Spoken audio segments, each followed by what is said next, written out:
নমস্কার, আমি গল্প পাঠে মৌ। আজকে পাঠ করছি শ্রী বিভূতিভূষণ বন্দ্যোপাধ্যায়ের চাঁদের পাহাড় উপন্যাসটি। গল্প পাঠ যদি আপনাদের ভালো লেগে থাকে তাহলে অবশ্যই চ্যানেলটিকে লাইক, শেয়ার ও সাবস্ক্রাইব করে পাশে থাকবেন এবং আপনাদের মূল্যবান মতামত অবশ্যই কমেন্টের মাধ্যমে জানাবেন। শঙ্করের সেবা শুশ্রূষার গুণে দিয়েগো আলভারেজ সে যাত্রা সেরে উঠল এবং দিন 15 শঙ্কর তাকে নিজের কাছেই রাখলে। কিন্তু চিরকাল যে পথে পথে বেরিয়ে এসেছে, ঘরে তার মন বসে না। একদিন সে যাবার জন্যে ব্যস্ত হয়ে পড়ল। শঙ্কর নিজের কর্তব্য ঠিক করে ফেলেছিল বলে, চলো, তোমার অসুখের সময় যেসব কথা বলেছিলে মনে আছে? সেই হলদে হীরের খনি। অসুখের ঝোঁকে আলভারেজ যেসব কথা বলেছিল, এখন সে সম্বন্ধে বৃদ্ধ আর কোনো কথাটি বলে না। বেশিরভাগ সময় চুপ করে কি যেন ভাবে। শঙ্করের কথার উত্তরে বৃদ্ধ বললে, আমিও কথাটা যে না ভেবে দেখেছি তা মনে করো না, কিন্তু আলেয়ার পেছনে ছুটবার সাহস আছে তোমার? শঙ্কর বললে, আছে কি না তা দেখতে দোষ কি? আজই বলো তো, মাভো স্টেশনে তার করে আমার বদলে অন্য লোক পাঠাতে বলি? আলভারেজ কিছুক্ষণ ভেবে বললে, করো তার, কিন্তু আগে বুঝে দেখো, যারা সোনা বা হিরে খুঁজে বেড়ায় তারা সব সময় তা পায় না। আমি 80 বছরের এক বুড়ো লোককে জানতাম, সে কখনো কিছু পায়নি, তবে প্রতিবারই বলতো, এইবার ঠিক সন্ধান পেয়েছি, এইবার পাবো। আজীবন অস্ট্রেলিয়ার মরুভূমিতে আর আফ্রিকার ভেল্টে প্রসপেক্টিং করে বেরিয়েছে। আরও দিন 10 পরে দুজনে কিসুমু গিয়ে ভিক্টোরিয়া নায়াঞ্জা হ্রদে স্টিমার চড়ে দক্ষিণ মুখে মোয়াঞ্জার দিকে যাবে ঠিক করলে। পথে এক জায়গায় বিস্তীর্ণ প্রান্তরে হাজার হাজার জেব্রা, জিরাফ, হরিণ চড়তে দেখে শঙ্কর তো অবাক। এমন দৃশ্য সে আর কখনো দেখেনি। জিরাফগুলো মানুষকে আদৌ ভয় পায় না। 50 গজ তফাতে দাঁড়িয়ে ওদের চেয়ে চেয়ে দেখতে লাগলো।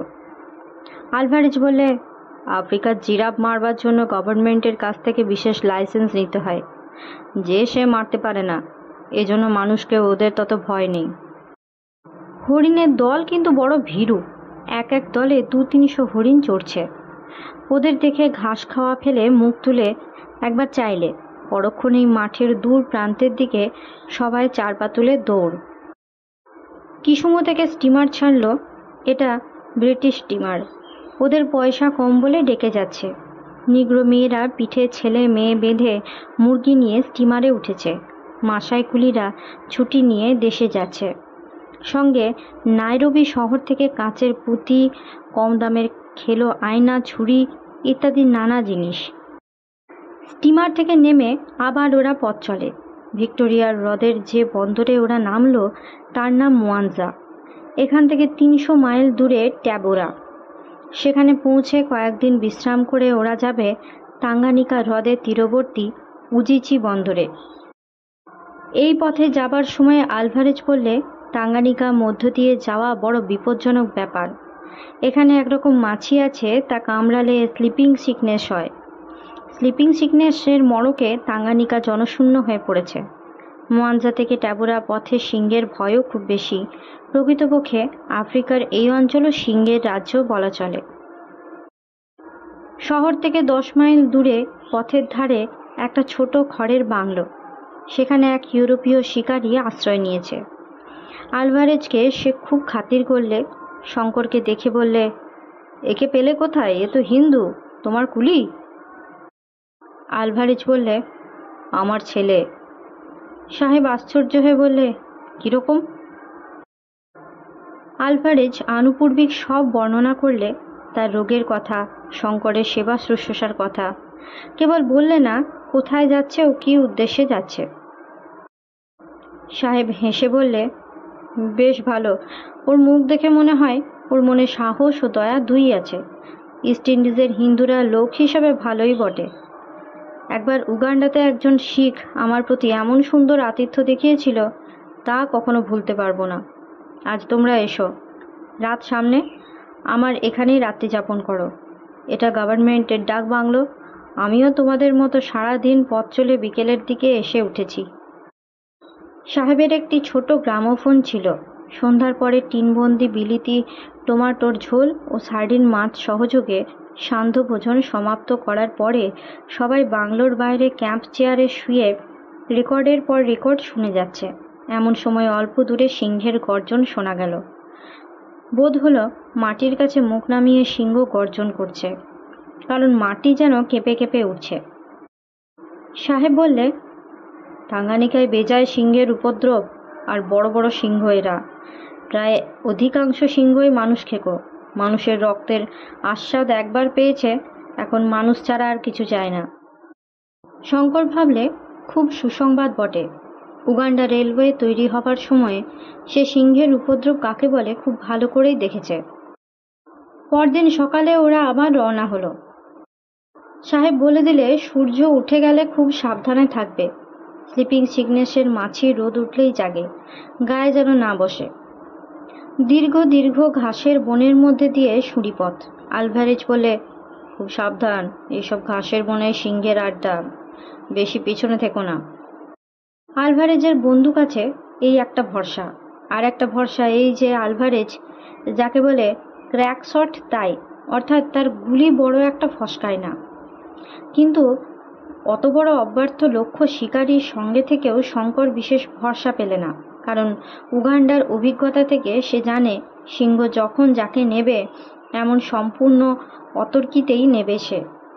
পিঠের রাইফেলের চামড়া স্ট্র্যাপ খুলবার অবকাশ পর্যন্ত দেবে না। সেদিন সন্ধ্যা হবার ঘণ্টাখানেক আগে দূরবিস্তীর্ণ প্রান্তরের মধ্যে রাত্রে বিশ্রামের জন্যে স্থান নির্বাচন করে নিতে হলো। আলভারেজ বললে, সামনে কোনো গ্রাম নেই, অন্ধকারের পর এখানে পথ চলা ঠিক নয়। একটা বৃহৎ বাওবাব গাছের তলায় দুটুকরো ক্যাম্বিস ঝুলিয়ে ছোট্ট একটু তাঁবু খাটানো হলো। কাঠকুটো কুড়িয়ে আগুন জ্বালিয়ে রাত্রের খাবার তৈরি করতে বসল শঙ্কর। তারপর সমস্ত দিন পরিশ্রমের পরে দুজনেই শুয়ে ঘুমিয়ে পড়ল। অনেক রাত্রে আলভারেজ ডাকলে, শঙ্কর, ওঠো। শঙ্কর ধড়মড় করে বিছানায় উঠে বসল। আলভারেজ বললে, কি একটা জানোয়ার তাঁবুর চারপাশে ঘুরেছে, বন্দুক বাগিয়ে রাখো। সত্যি একটা কোনো অজ্ঞাত বৃহৎ জন্তুর নিঃশ্বাসের শব্দ তাঁবুর পাতলা ক্যাম্বিসের পর্দার বাইরে শোনা যাচ্ছে বটে। তাঁবুর সামনে সন্ধ্যায় যে আগুন করা হয়েছিল তার স্বল্পাবশিষ্ট আলোকে সুবৃহৎ বাওবাব গাছটা একটা ভীষণ দর্শন দৈত্যের মতো দেখাচ্ছে। শঙ্কর বন্দুক নিয়ে বিছানা থেকে নামবার চেষ্টা করতে বৃদ্ধ বারণ করলে। পরক্ষণে জানোয়ারটা হুড়মুড় করে তাঁবুটা ঠেলে তাঁবুর মধ্যে ঢুকবার চেষ্টা করবার সঙ্গে সঙ্গে তাঁবুর পর্দার ভেতর থেকে আলভারেজ পরপর দুবার রাইফেল ছুঁড়লে। শব্দটা লক্ষ্য করে শঙ্করও সেই মুহূর্তে বন্দুক ওঠারে, কিন্তু শঙ্কর ঘোড়া টিপবার আগে আলভারেজের রাইফেল আর একবার আওয়াজ করে উঠল। তারপরেই সব চুপ। ওরা টর্চ ফেলে সন্তর্পণে তাঁবুর বাইরে এসে দেখলে তাঁবুর পূব দিকে বাইরের পর্দাটা খানিকটা ঠেলে ভেতরে ঢুকেছে এক প্রকাণ্ড সিংহ। সেটা তখনও মরেনি, কিন্তু সাংঘাতিক আহত হয়েছে। আরও দুবার গুলি খেয়ে সেটা শেষ নিঃশ্বাস ত্যাগ করল। আলভারেজ আকাশের নক্ষত্রের দিকে চেয়ে বলল, রাত এখনো অনেক, ওটা এখানে পড়ে থাক, চলো আমরা আমাদের ঘুম শেষ করি। দুজনেই এসে শুয়ে পড়ল। একটু পরে শঙ্কর বিস্ময়ের সঙ্গে লক্ষ্য করলে আলভারেজের নাসিকা গর্জন শুরু হয়েছে। শঙ্করের চোখে ঘুম এলো না। আধ ঘন্টা পরে শঙ্করের মনে হলো আলভারেজের নাসিকা গর্জনের সঙ্গে পাল্লা দেবার জন্য টাঙ্গানিকা অঞ্চলের সমস্ত সিংহ যেন একযোগে ডেকে উঠল। সে কি ভয়ানক সিংহের ডাক! আগেও শঙ্কর অনেকবার সিংহ গর্জন শুনেছে, কিন্তু এ রাত্রের সে ভীষণ বিরাট গর্জন তার চিরকাল মনে ছিল। তাছাড়া ডাক তাঁবুর থেকে 20 হাতের মধ্যে। আলভারেজ আবার জেগে উঠল। বললে, না, রাতে দেখছি একটু ঘুমোতেও দিলে না। আগের সিংহটার জোড়া, সাবধানে থেকো, বড় পাজি জানোয়ার। কি দুর্যোগের রাত্রি! তাঁবুর আগুনও তখন নিবু নিবু। তার বাইরে তো ঘুটঘুটে অন্ধকার, পাতলা ক্যাম্বিসের চটের মাত্র ব্যবধান।